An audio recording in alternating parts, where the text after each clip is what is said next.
Hey, ladies and gentlemen, welcome to the Vicki Chats podcast. I have a very special guest in the studio with me today. If you're wondering where the energy is in Waterloo right now, look no further than Screaming Eagle American Bar and Grill and Bootleggers Kitchen and Bar. And the guy behind it all, Jeremy Jones. Yes, Jeremy isn't just running restaurants, he's creating a full blown destination.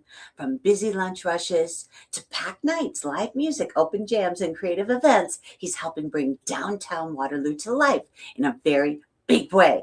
Let's make some noise. Jeremy Jones is back. Welcome, Jeremy. Oh, thank you for having me, Vicki. It's always a pleasure. Oh, thank you. My honor. So, Jeremy, how would you describe Screaming Eagle in one sentence to someone who's never been there?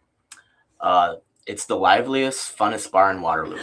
That's what I would say. There you go. I love it. And so when someone walks into Screaming Eagle on a busy night, what's the feeling you want to hit them with right away?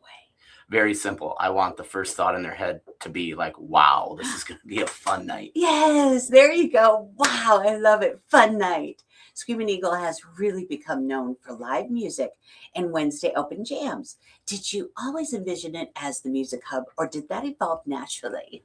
Well, if people remember, I wasn't the original owner of Screaming Eagle. I've had Screaming Eagle for about 6 years. And, through time and changes in the economy and things, the live music kind of fell by the wayside. So this was really more of a resurrection for me. It was kind of a little bit of a risk to bring it back, but I really thought in listening to the community that's what they were looking for. It was a place to come catch a band. So that's what I did. I love that. So what makes Screaming Eagle different from every other place in town that has live music? Well, we focus on more full local area bands. We don't charge a cover. We're trying to avoid that at all costs. I know the rising costs associated with having a band are getting a little out of hand, but we want to keep it fun. We want to keep the bands in that you guys know and love, and then let some of the more traditional music venues take care of the other acts that come through town. I love that. That's beautiful. So if someone comes in for the first time, what are they ordering and where are they sitting? I mean, if it's a band night, you're going to want to be up close. Otherwise, you're probably in a booth with a Deja Blue Burger or our really, really popular Spicy Eagle Wrap. That's probably my favorite right now. Oh, I love that. Yummy. It sounds so good. Deja Blue Burger, is that named after the band? It sure is. Deja Blue is our house band. They play an open jam every Wednesday night at 7 p.m. So they will be there tonight. So if you're looking for some live music tonight, that would be the place to go. Yes, I love it so much. And my former colleague, Vince Gatera, yes, he is the poet laureate for the state of Iowa. He's so multifaceted. He's your bassist, correct? Correct. Yep. Yay! I love that so much. Let's talk Bootleggers now. Okay. Let's flip over to Bootleggers because this place has a totally different personality. Let's talk about that. Yep. Bootleggers is kind of I consider it a cowboy gangster type vibe. Prohibition era. We have 35 different flavors of moonshine and a menu which I refer to as funky cowboy food. It's stuff that you're just not going to see anywhere else in the city. It's very unique. Yes. And we have a lot of really delicious, sometimes maybe they sound strange, but there really isn't anything on the menu that isn't amazing. Oh, and I just got to say, the service is second to none. Oh my gosh, I was taken care of by such lovely servers the night I was there last week. That's great to hear. Oh my gosh, incredible. Just like, are you okay? Is there anything else I can do for you? You're like in heaven. That's awesome. Yes. That's what we strive for. Yes, I love that so much. Okay, so tell me about this. If Screaming Eagle is about music and energy, is it fair to say Bootleggers is more about interaction and community? Somewhat. I think Bootleggers is more of the after work destination. Nice. People come in, kind of decompress a little bit, hang out with maybe some coworkers, maybe some friends, get a few laughs in, maybe grab dinner on the way home.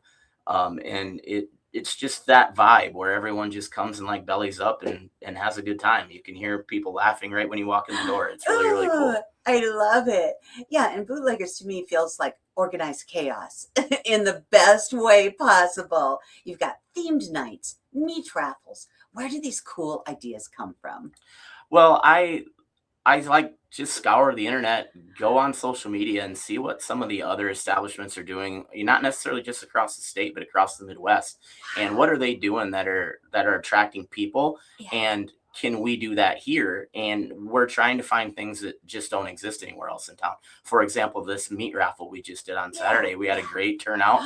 We gave away a Wonderful. lot of great product, and people just had a ball, and they stayed most of the afternoon. So it was a really fun event. We're going to definitely do it again next month. Oh, I love that so much. So it is a certain night of the month, like a I think this next one is Saturday, May 16th at okay, 2 p.m. So we're going to try to keep it on a Saturday afternoon so that, people nice. aren't working and can get in Yes, and enjoy, an afternoon of doing something different. You might win something nice. too. So May 16th, 2 p.m. Yes. Yep. Sweet, the meat raffle. Oh, I love it so much.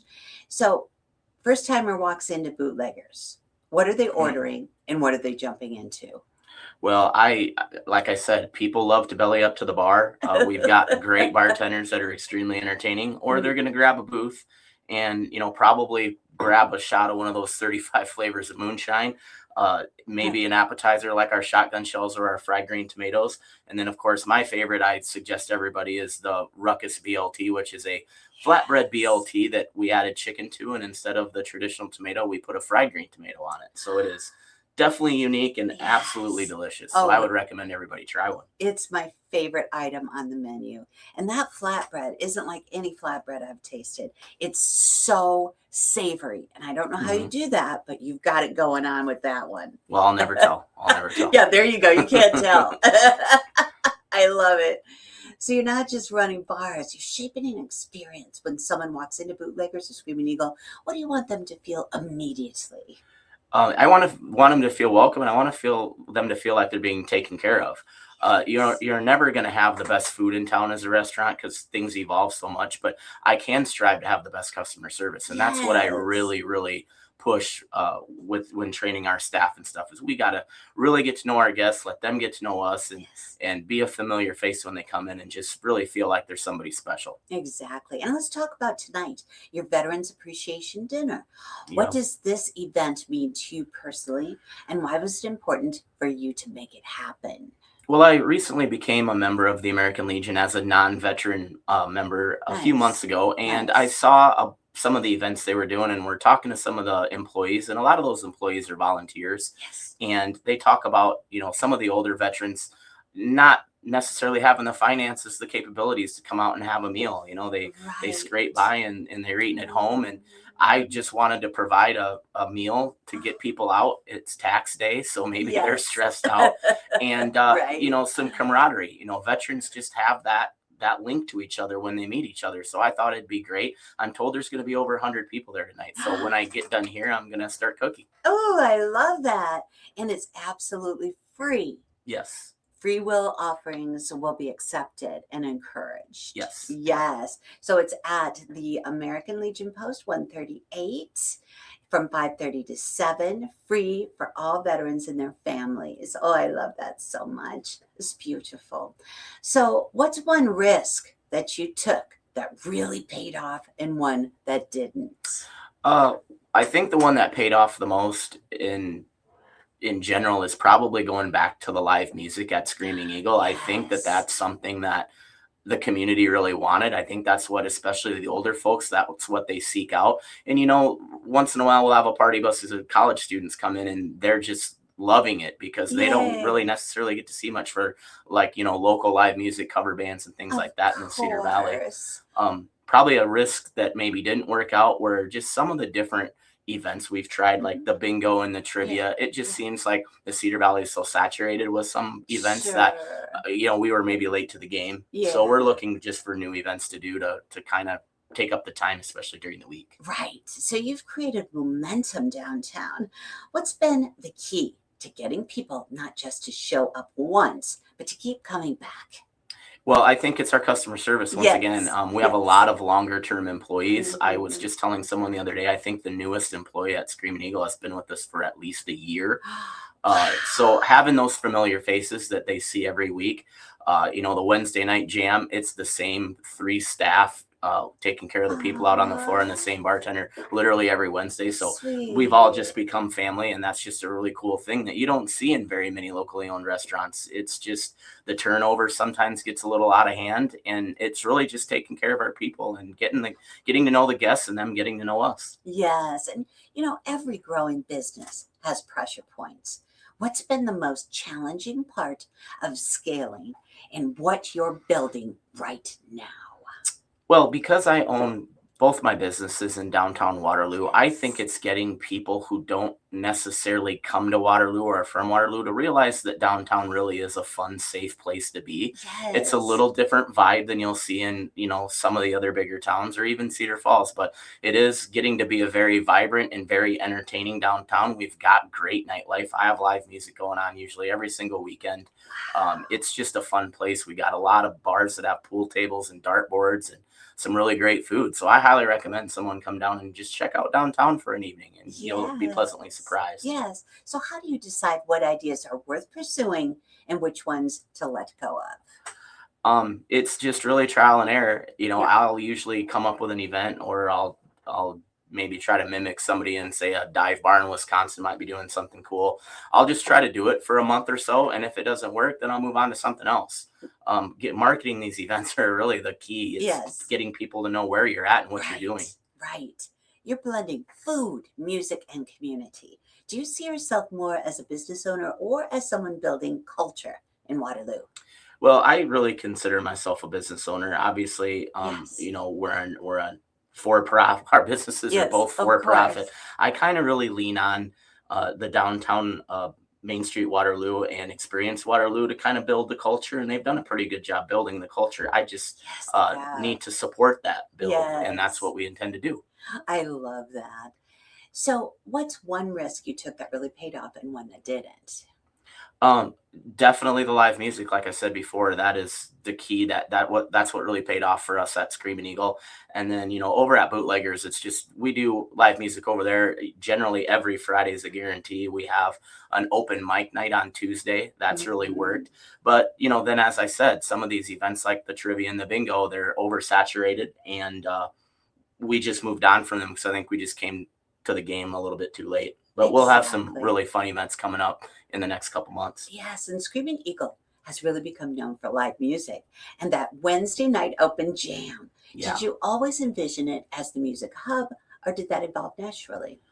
Well, I really think I resurrected the live music there. There you It was go. very big when the previous owner had started, and then Yeah. through the economic times, it just kind of fell by the wayside. So the first thing I did was bring that back, and it definitely Yes. paid off. That's definitely what people wanted. It really got more people coming downtown, and it still does. I love it. So, how do you build a team that can match your energy and vision, Oh wow. especially as things get busier? Well, I think first and foremost, it's keeping it fun, Yeah.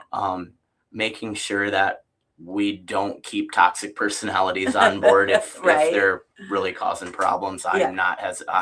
I don't hesitate to move on, Yeah. but it's really making it worth their while. We have the ability for our staff to earn a good living. We have 3 or 4 staff out front that they do nothing else but wait tables for a living, and they make a great living doing it. Oh, it's But we keep it beautiful. fun, and then I market to get people in the door so that they stay busy and they enjoy what they do. Yes, so lovely. I enjoyed hearing Garen Melton perform Mhm. last week. Garen is just an amazing young man. What a future he has, and how beautiful that you're giving him the opportunity to make that happen. Yeah, Garen and I met through a mutual friend that hangs out at the Ooh. coffee shop that he manages, and so his friend had came to me and said, "Hey, I want you got to meet this guy. He's going to come into your open mic," and he did, and Yay! he got on stage and just blew us all away. Like Yes. we love him. We think he's fantastic. We look forward to seeing him every week. Oh my gosh, and his version of Landslide with that woman Yeah. that came up on stage with him, I don't know her name, but the two of them, whoa! Hmm. And did you know that Stevie Nicks wrote that song for her father? I did not. Yeah. Yes. So it's dedicated to her father. So it's that generational love. And it was just blowing my mind Yeah, the other it was night. very neat, very neat. Yes. So cool. So looking ahead, what's the next level for you, Jeremy? Is it more events, expansion, or something totally different? Well, it's definitely going to be more events. That's what I think gets people excited about coming out. It's just, the trial and error. We're going to be doing some things. We're going to be doing some maybe moonshine bourbon dinner pairings over at Ooh, Bootleggers. yes. We got bike night coming up at Screaming Eagle starting in May. So just whatever I might think of, we might try to do some sort of an outdoor event, in the late summer, early fall after Irish Fest. But right now, we're just focusing on getting staffed up and getting ready for the busy season, which starts in May with the 4th Street Cruise. Oh, yes, the 4th Street Cruise. I cannot wait for that event. It's so exciting. It's my favorite event. Is it For sure. really? Yeah, Yay. it's a good time. Oh, it's my favorite event too. We'll have to collaborate on that a For little sure. bit more. Yeah. Yes. Yeah. Okay, any closing thoughts, Jeremy? I just want to say I really appreciate you having me, and I appreciate the Cedar Valley supporting our businesses and supporting downtown, and we hope to see more of you. Yes, and my pleasure and my honor, and I can't wait for next month. Yes, thank you. Yes. Okay, ladies and gentlemen, have a wonderful day. Bye, guys. Thanks for Bye-bye. listening. Yes.